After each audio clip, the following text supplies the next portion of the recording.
Pastor Nino Kabatingan. Ako na kauban sa among grupo sa Summit Care. Pero mga kuha sila, mga New Testament, kami ang mga Old Testament. Sa Genesis, no? Kayo. Niyado sa invitation. Pastor, ikaw ang maghambal sa divine worship sa Adventist Convention. Hindi mo wala makancel ang akong appointment, di ko gani. At i-competition. So, dili ni siya sambunot, dili ni siya ingon nga palabonay, o asay kusog, murabag luthang ba, luthang? Luthang? Murabag ka na bang pagutos, lantak, kayahay tao, pasibaw, o niya magpa-indigay o asa ang go live like Jesus. Abi ninyo, sagad may pala akong anak, o sa among mga bata, sa akong misis. Sa diyan nagmakdo si misis, naman sinanit din, nauli sinanit, ako na yung kawaban sa iban-iban.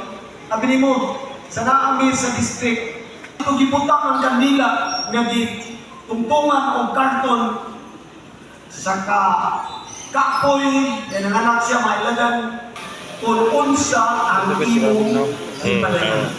Karoon papunta, in a very brief, siguro na 1 hour and 30 minutes, atong tunaan ang gisulti ni Jesus. Ako din kinilunggo, kita-kita na ko dito ni Pastor Sinyuti, tinako Sir Nerman, basahan doon sa Ilonggo, ibasa niya inon po si Pastor Sinyuti, daw sa pulanon man nga Ilonggo. Ngayon, bilang halimbawa, agad sundon ninyo, gani himuon man ninyo sa isa kag isa ining akon kinhimo sa inyo. First time kunin ako igsoon ako ningi paningkamutan nga ma-deliver nga o nga samtang sila nagkuyog kauban sa mga disipulos. Nahipulong ko ako dito sa 12 disciples, mga lalaki, no? Ang 12 tribes, mga lalaki po. Kita mga lalaki, kita mo ang haligi. Bingo. Ano, haligi mo? Haligi. Pillar. You are the pillar. You are the strength in the home. So kung ang pulianan, lingkon ang haligi pag-abot sa Bagyong Pablo. Storya ni Sir, before Passover, naghimo si Jesus as a preparation for communion service sa pagpanihapon, diha sa paghinugasay sa tiil.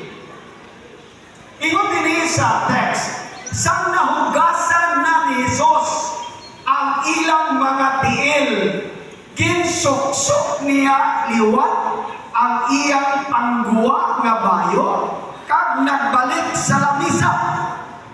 Nagpamangkot dayon siya sa ilate, naintindihan balam ninyo kung ano ang kahulugan sa akon ginhimo sa inyo. Tama na ko ito. Human nga nakakandak siya sa paghuga sa tiil, gibalik niya ang iyang bayo, nga iyang ginubo, kag giset aside, gipadakling, o kumaniana, gibalik niya pagsuot, o nga minglingkod balik sa lamisa. Dunay dako, o bukat ng mga pagtulunan mga kaisunan. At di pala yun, ginatawag ninyo ako nga manunudlo kag Ginoo, kag husto ina, kay ako gid man ang inyong manunudlo kag Ginoo. Iyaw nga pagsulti, no? Kuman nga naka-perform,